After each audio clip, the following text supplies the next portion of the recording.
ओम शांति। आज 5 अक्टूबर 2021 है। आज हम निश्चय की शक्ति को जानेंगे। कहते हैं फेथ कैन मूव माउंटेन्स, अर्थात जहाँ निश्चय की शक्ति है वहाँ कोई भी चीज़ असंभव नहीं हो सकती। और जिस मन में और जिसकी बुद्धि में निश्चय बैठ जाए तो वो मन और वो बुद्धि एकदम स्थिर हो जाता है। किसी की ताकत नहीं बुद्धि को विपरीत दिशा में ले जाने की या मन को विपरीत दिशा में ले जाने की। तो हम ये चेक करें, क्या मेरी निश्चय या निश्चय की शक्ति मेरे मन में, बुद्धि में है। सुनते हैं आज का स्लोगन। महारथी वह है जो कभी माया के प्रभाव में परवश ना हो। हम सब ब्राह्मण बच्चों को इस बात का ज्ञान है कि माया या रावण कोई बाहरी रूप का नहीं है, कोई बाहर एग्जिस्ट नहीं है, परंतु माया या रावण हमारी अंदर की कमज़ोरी का ही नाम है। तो इसी आधार से यदि देखें तो माया का प्रभाव क्या है। माया का प्रभाव अर्थात अपनी कमी कमज़ोरी या पुराने स्वभाव संस्कार का प्रभाव ही माया का प्रभाव है। जब आत्मा अपने ही कमी कमज़ोरियों के प्रभाव के वशीभूत हो जाते हैं तो इसको कहा जाता है माया के प्रभाव में परवश होना। पर हम ये देखें कि हम माया के प्रभाव में कब पड़ते हैं और कैसे पड़ते हैं।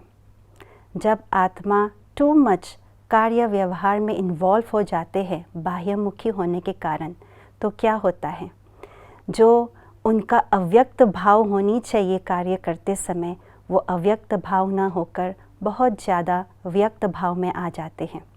और इसी वजह से स्मृति स्वरूप के बजाय विस्मृति स्वरूप हो जाती है। और इस कारण घड़ी घड़ी वे माया के प्रभाव के वशीभूत हो जाते हैं, चाहे वो स्वयं के माया के वशीभूत, चाहे वो अन्य आत्माओं के माया के वशीभूत हो जाते हैं। परंतु महारथी आत्माएं अपने अंदर बहुत ही अटेंशन रखने के कारण, स्वस्थिति पर फुल अटेंशन होने के कारण से वे हर कार्य अंतर्मुखी होकर करने के लिए पुरुषार्थी होते हैं। इसीलिए सेवा में रहते, अन्य आत्माओं के संग कार्य व्यवहार में सेवा में आते, वे इस बात पर अटेंशन रखते हैं कि मेरा हर कर्म योग युक्त हो, ज्ञान युक्त हो। इसलिए व्यक्त भाव में आते अव्यक्त स्थिति का बैलेंस रखने का पूर्ण कोशिश करते हैं। इसलिए जब कभी उनके पुराने स्वभाव इमर्ज भी होते हैं तो अंदर ही अंदर उसे समा लेते हैं और उसको समाप्त कर लेते हैं। और यदि संस्कारों के टकराव होने की संभावना भी होते हैं तो वे साक्षी होकर के, निमित्त बन करके उन स्वभाव संस्कारों को भी अपने ऊपर प्रभावित नहीं होने देते। तो यही महारथियों की निशानी है। तो आइए हम सभी मिल करके अपने अंदर के माया के प्रभाव को समाप्त करें और महारथी के समान पुरुषार्थ करें। ओम शांति।